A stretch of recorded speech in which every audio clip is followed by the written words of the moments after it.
Д витамині майда еритін дәрумен, ол ағза үшін өте маңызды, әсіресе кальций мен фосфордың алмасуын реттеуде және сүйек тінінің қалыптасуында негізгі рөл атқарады. Витамин Д-ның түрлері. Д2 эргокальциферол, өсімдік текті. Д3 холикальциферол, жануар текті және теріде ультракүлгін сәулелердің әсерінен түзіледі. Ағзадағы негізгі қызметтері. Кальций мен фосфордың сіңірілуіне көмектеседі. Сүйек пен тіс тінінің қалыптасуын қамтамасыз етеді. Иммундық жүйені күшейтеді.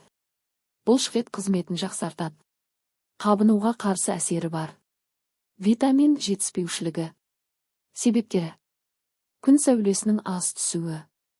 Терінің пигментациясы, қою теріде синтез баяу жүреді. Жасына байланысты өзгерістер. Бауыр мен бүйрек аурулары. Теңгерімсіз тамақтану. Салдары. Балаларда рахит, сүйектердің деформациясы, бұлшықет әлсіздігі. Ересектерде остеомаляция, сүйектің жұмсарып, жиі сынуы, остеопороз. Иммунитеттің әлсіреуі, депрессия, шаршағыштық. Қажетті табиғи көздері. Күн сәулесі, ультракүлгін, әв. Балық майы, треска бауырының майы. Семіз балықтар, лосос, скумбрия, тунец. Жұмыртқа сарысы. Саңырауқұлақтар әсіресе сәулесіне ұшыраған. Обогащенный сүт, жарма, маргарин. Артық мөлшерінің зияны. Кальцийдің қанда шамадан тыс жиналуы, гиперкальциемия. Бүйрекке тас байлануы. Құсу, жүрек айнуы, әлсіздік, тәбеттің болмауы. Жүктілік кезінде витамин ананың да, құрсақтағы баланың да денсаулығы үшін өте маңызды. Бұл дәрумен ұрықтың сүйек жүйесінің дұрыс дамуына, ананың иммундық жүйесінің тұрақты болуына және жүктілік асқынуларының алдын алуға көмектеседі. Жүктілік кезіндегі витаминнің маңызы.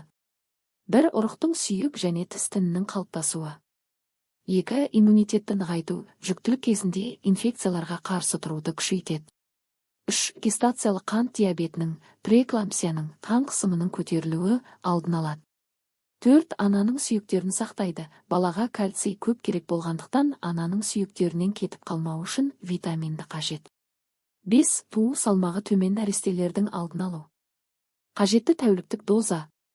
600-800 хп/и жалпы ұсынылатын мөлшер. Бірақ егер тапшылық анықталса 1000-2000 хп немесе одан да жоғары доза дәрігер бақылаумен беріледі. Жетіспеушілік белгілері. Бұлшықет әлсіздігі, шаршағыштық. Сүйек пен белдің ауруы. Көңіл күйдің түсуі, ұйқысыздық. Иммунитеттің төмендеуі. Қан анализінде деңгейінің төмен болуы 25, 20 нгмл. Қауіп тобы. Күнге аз шығатындар, мысалы, қыс айларында. Қара торы әйелдер. Артық салмағы барлар.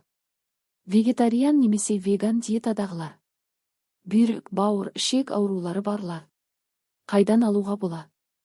Күн сәулесі күнне 15-20 минут күнге қол аяқты ашып шығу, таңертең немесе түстен кейін. Тамақ, лосос, жұмыртқа сарысы, байытылған сүт өнімдері. Қосымша дәрі түрінде таблетка, капсула, тамшы дәрігер тағайындайды. Артық қабылдау қауіпті болуы мүмкін. Гиперкальциемия, жүрек айну, бүйрекке зиян.